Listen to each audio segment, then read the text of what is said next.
Assalamu alaikum warahmatullahi wabarakatuh. Wanakalam TV. Naitwa Saimu Gwao. Niko katika viwanja vya Arafa Maka nchini Saudi Arabia hapa. Leo tarehe 5 mwezi wa 6 mwaka huu wa 2025. Ni asubuhi mapema kabisa ambapo tumewasili tokea saa 9:09 alfajiri ambapo tutoka Mina mapema sana. Hii ni utaratibu kwa wenyeji kuwaleta watu mapema kutokana na msongamano mkubwa, kwa sababu kuna mabasi zaidi ya 10,000 yanakuwa yanazunguruka kwa ajili ya kuwaleta mahujaji.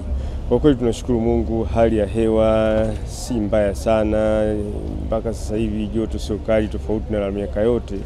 Japo leo kwa mujibu wa wenyeji wamesema hali ya hewa inaweza kubadilika, joto likawa kali sana, lakini tunashukuru toka tumefika Maka, tumeanza ziara Mina, wapi kote hali ya hewa sio kama vile tulivyotarajia ya miaka yote.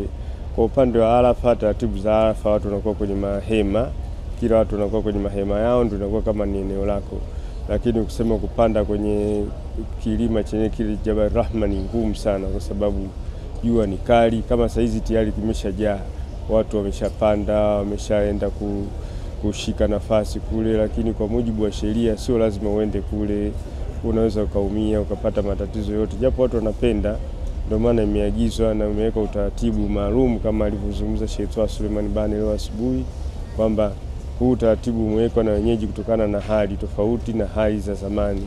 Hii ni kutokana na mazingira ya hali ya hewa na nini. Kwa hiyo kila baada ya muda wanaboresha miundombinu.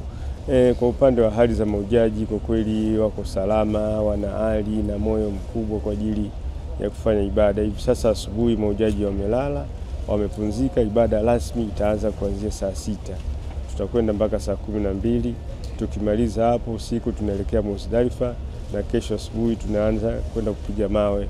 Itakuwa hatua ya kwanza ibada ya hija imemalizika, ambapo kuanzia kesho watu wanaweza wakabadilisha nguo, kuvaa nguo za nyumbani, kwani hizi shuka tunazotokea mwezi 8 tulipokuwa katika viwanja vya Mina, kwa maana ya jana, leo na kesho asubuhi ndio tutazivua.